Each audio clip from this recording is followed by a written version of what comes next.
ಎಲ್ಲಿ ಬಂದೇನಪ್ಪ ಅಂತಂದ್ರೆ ಗರ್ಗದ ಶ್ರೀ ಮಡವಾಳಜ್ಜನ ಮಠಕ್ಕೆ ಬಂದೇನು ನೋಡ್ರಿ. ಅಲ್ಲಿಂದ ನಮಸ್ಕಾರ ದೇವರು, ಎಲ್ಲರೂ ಹೆಂಗದಿರಿ? ಇವತ್ತು ಬೆಳಗ್ಗೆ ನಮ್ಮವ್ವ ನಾಷ್ಟ ತೊಗೊಂಬಂದು ಕೊಟ್ಟು ನೋಡ್ರಿ. ಆ ನಾಷ್ಟ ಮಾಡ್ಕೊಂಡು ನಾನು ಹೋಗೋದಾರ್ಯಾಗ ನಾನು 10th ಮಾಡಕ್ಕೆ ಕಲ್ತಿರೋ ಸಾಲಿ ನೋಡ್ಕೊಂಡು ಹೊಂಟೆ ನೋಡ್ರಿ. ಇವತ್ತು ನಾ ಎಲ್ಲಿ ಬಂದೇನಪ್ಪ ಅಂತಂದ್ರೆ ಗರ್ಗದ ಶ್ರೀ ಮಡವಾಳಜ್ಜನ ಮಠಕ್ಕೆ ಬಂದೇನು ನೋಡ್ರಿ. ಅಲ್ಲಿಂದ ಬರ್ರಿ ಒಳಗೆ ಹೋಗ್ಕಸ ನಮಸ್ಕಾರ ಮಾಡ್ಕೊಂಡು ಬರೋಣ. ಹಂಗೆ ಗುಡಿ ಬಾಜು ಇನ್ನೊಂದು ಹೊಸ ಗುಡಿ ಆಗೈತಿ ನೋಡ್ರಿ. ಬರ್ರಿ ಒಳಗೆ ಹೋಗೋಣ, ಯಾವ ಗುಡಿ ಅಂತ ತೋರಿಸ್ತೀನಿ. ಈಗ ಫಸ್ಟ್ ಲೆಕ್ಕ ಮಡವಾಳಜ್ಜ ಬಂದ ಉಳಿದಿರುವಂಥ ಸ್ಥಳ ನೋಡ್ರಿ. ಈಗ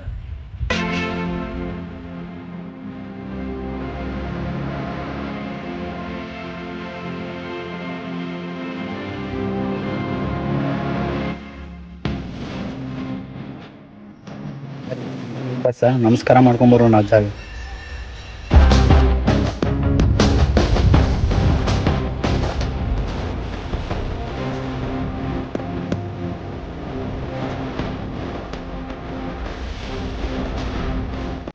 ಅಲ್ಲಿಂದ ನಮಸ್ಕಾರ ಮಾಡ್ಕೊಂಡ ನಾನು ಹೊಂಟೆ ನೋಡ್ರಿ. ಹಂಗೆ ಬರೋದಾರ್ಯಾಗ ನಮ್ಮ ಬಾಸ್ ದೇವಸ್ಥಾನ ಸಿಕ್ತ. ಅಲ್ಲಿಂದ ಕೈ ಮುಗಿದ ಅಲ್ಲಿಂದ ಮೊನ್ನೆ ತೊಗೊಂಡಿರೋ ಹೆಲ್ಮೆಟ ನಮ್ಮ ದೋಸ್ತಿಗೆ ಇವತ್ತು ಕೊಟ್ಟೆ ನೋಡ್ರಿ.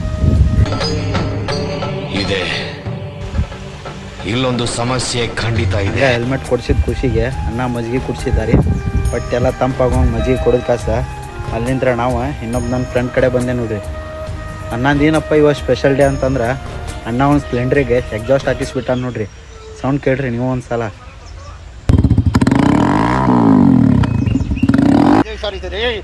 ಬೈಕ್ ತಂದ್ರೆ ಬಿಡಂಗಿಲ್ಲ ರೀ ಅಂತದ್ರಾಗ ಇಂಥ ಎಕ್ಸಾಸ್ಟ್ ಹಾಕ್ಸಿರ್ ಬಿಡ್ತೇವೇನ್ರಿ. ಹಂಗೆ ಒಂದು ರೌಂಡ್ ಬಂದು ನೋಡ್ರಿ ಪಣ. ಊರಾಗಿ ಹೋದ್ರೆ ಎಲ್ಲಿ ಬೈತಾರಂತ ಹೈವೇದಾಗ ತೊಗೊಂಬಂದೆ ನೋಡ್ರಿ. ಯಾವ ಥರ ಸೌಂಡ್ ಇರ್ತೈತಿ ಅಂತ ಬರೀ ತೋರಿಸ್ತೀನಿ ನಿಮ್ಗೆ. ಐತ್ರಿ ಸೌಂಡ್